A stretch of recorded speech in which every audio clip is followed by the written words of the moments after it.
So, obviously, wala talaga akong kaplano-plano at kabalak-balak mag-video ngayon. Pero, kating-kating na kasi akong buksan yung, yung package ko. So, kaya, ayan, end up. Yan tayo. So, change lang natin yung scenery natin for, para kahit mapakakalat nung nung kwarto ko, medyo okay naman siya. So, let's go! So, yan, kahit paano medyo okay na yung kwarto, okay na yung itsura niya.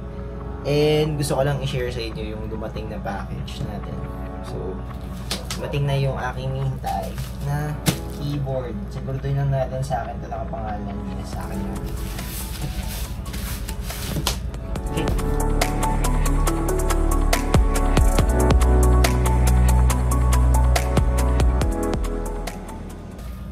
So yun na nga, wala talaga akong plano-plano mag-video ngayon. Kita nyo naman sa intro, kulay puti. Palit lang tayo ng ilaw para medyo special. Pero kasi, ayun nga. Again, wala tayong intro. Sorry, welcome to Project Canaro sa Taiwan sa Wilmot Sinda. Sa video na ito, yun nga, dumating na yung package ko. Ulit ako ng intro ko. Yan, dumating yung package natin from online. Ano ba to? Ito isa sa mga matagal ko ng wishlist na gamit na matagal ko ng gusto. And then, I think ito yung ergonomic na keyboard. So, nakita ko ng sale kaya paano, ganun siya. And then, i-compare natin siya. Of course, hindi siya comparable kasi based doon sa presyo niya is sobrang mura niya. Pero, compare natin siya doon sa Logitech MX Mini ko. So, yan. Kung ano lang siya. Kung gaano siya kalambot at gaano yung ka-precise or yung key travels niya. But anyway, so yun, yun yung primary ko na gamit.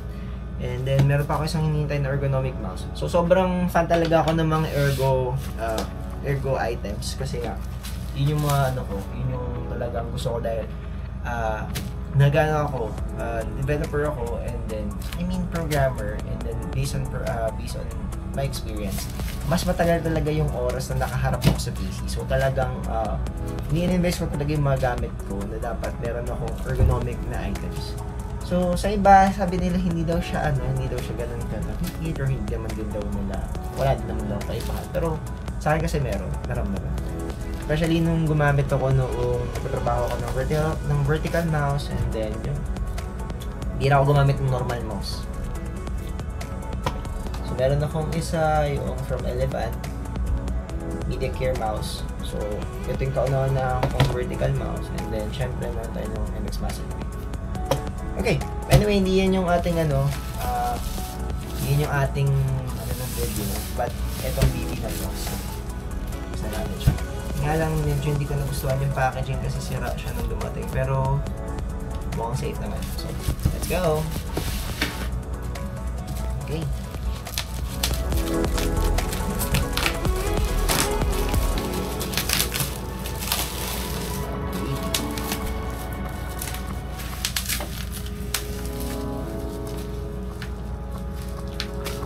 Palagay na malaki project pero hindi naman. Okay, this is the Lenovo Go wireless split keyboard. So, ergonomic siya. Hindi siya split na as in talagang split type yung hiwalay yung kamay mo or hiwalay ka magta-type. Maghiwalay yung mag-isert tayo ng video doon. Pero, split siya in the sense na kapag ka normal kasi na typing experience yung ginawa mo is nakaganyan yung kamay mo. But for a split type keyboard, nakahiwalay siya. And then, medyo naka-angle yung kamay mo. So, ito siya. Matagal nang nasa cart ko to sa Lazada. And then, hindi ko pa siya kinukuha or hindi ko pa siya binibili. Kasi nga, mas gusto kong makuha yung item on a cheaper price. Siyempre, ngayon, pagka tumingin ako sa online, lagi ko nakikita na may percentage off yung isang bagay or isang item. Nakakalungkot na mas mura siya after months or after weeks. So yun na, hinihintay ko na lang talaga yung sale at lagi ko binabantayan. Kasi madalas sa online, napansin ko rin, sinabi lang nilang sale pero hindi talaga. So bantay ka talaga, dapat maging mapanuli kang man. Anyway, again, this is the Lenovo G wireless split type keyboard. Buksan natin kung ano mga kasama niya. So let's cut this.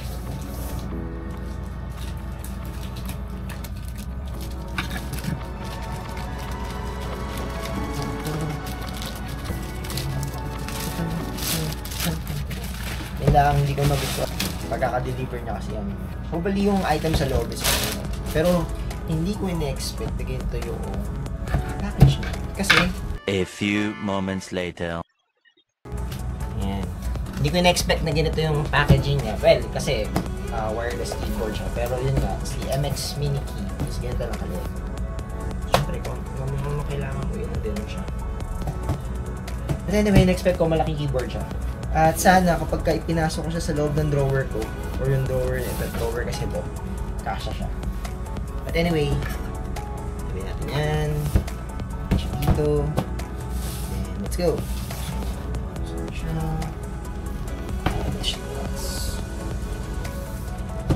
Oh. 12 seconds later.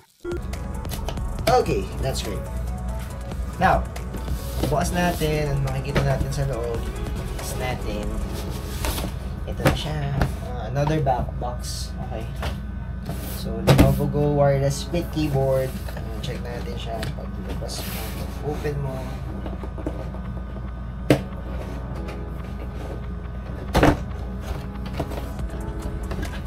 This is the inside. Yun lang, wala, nag-expect ako ng plastic, pero wala. So yan, meron lang siya noong sa Lenovo Central Go, blah blah blah. Konting mga instruction. At nakakalungkot dahil AA battery siya, hindi siya rechargeable. Ayan. So, wireless siya, hindi siya Bluetooth. Meron siyang dongle nakasama. And of course, meron tayo sa battery.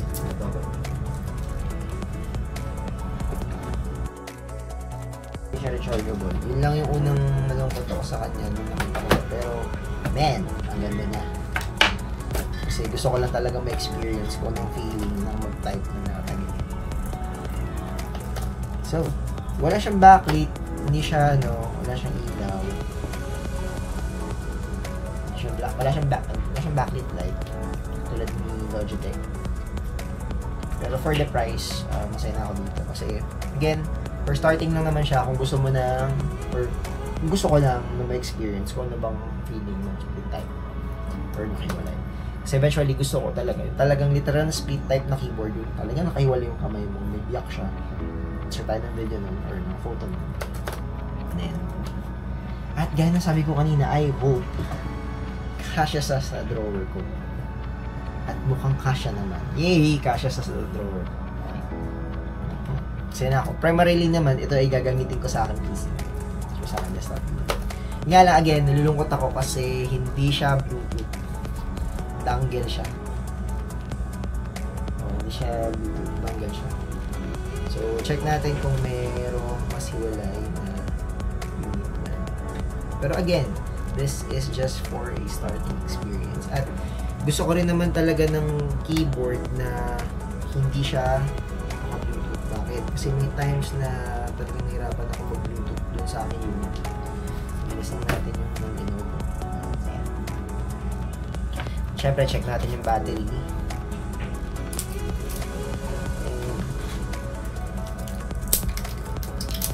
So, alkaline battery, AA. Yun nga lang, hindi na kasi talaga ako fan ng mga ganito.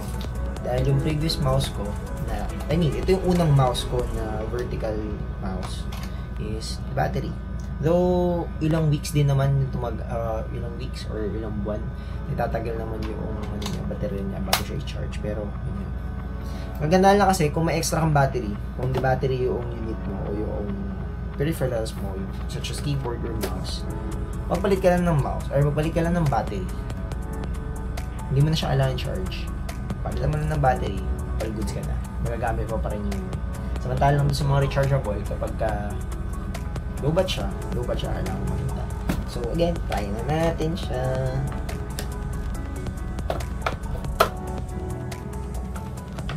Let's go. At magaan siya. Well, ano bang in-expect ko siya para sa price? Para siya presyo na mas maganda rin siya. Medyo kay kabigatan yung MX Mini ko, pero yun nga, itong Lenovo is magaan. And then yung switch niya ay nandito sa taas. Pagkaroon natin siya, and then may good thing dito siya. Alright, let's go. Okay, ang saya-saya. So, yun lang. Medyo nakakanibago lang. Ayan. I hope. Ayan. Travel keys nga pala, gaya ng sabi ko kanina. I-compare lang natin. Pagdating sa clickiness niya, of course, mas maganda yung kay MX. Pero, gusto ko yung typing nito. Well, kanya-kanya tayo ng preference. Sobrang subjective kasi ng mouse and keyboard, preference, and so on and so forth. Kanya-kanya tayo ng opinion pagdating dun. Siyempre, mas gusto ko pa rin yung clickiness ng Mac keyboard. So, budget siya sa easy. Ajax pala, Ajax keyboard. Budget mechanical keyboard siya. Pero again, hindi satisfaction talaga ng Mac. Pero dahil nga, medyo gusto ko ngayon ng ergonomics dahil nga work from home ang setup ko ngayon. At bukod din sa work from home setup is talagang halos 12 hours, 15 hours ako nakaharap sa PC ko. Gusto ko ng maayos na keyboard na hindi sumasakit yung kamay ko. Hindi naman sumasakit yung kamay ko sa dalawang to. Dito sa mechanical keyboard at dito sa MX Logitech. Pero again, gusto ko ma-experience yung split type keyboard. Kasi nga, so yun nga lang, medyo magbabago ako dahil doon sa setup or sa layout ng MX is iba doon sa Logitech. Kasi kung mapapansin nyo dito, so mas malapit na point of view, merong mga icons na for screenshot, merong screenshot yan nandito, yung screenshot yan nandyan. So yun, kailangan ko siyang baguhin. F10 yun ba? All in all so far, sa unang type ko pa lang, tumitingin ako sa keyboard ngayon. Iba yung experience. Medyo naninibago ako. Medyo iba yung feeling niya. Para sa long term anyway, sobrang hindi ko ma-type na maayos yung pangalan ko. And maganda siya kung bibili ka lang ng for the experience. For the experience lang talaga siya. Ng split type keyboard. So gusto ko lang din i-take opportunity na appreciate yun. Nabababaan pa pala siya. So natatanggal yung pinaka press. Ito lang, sure. Para mas mababa. Parang iba yun. Let's see. Iba yung experience talaga. Oh my God.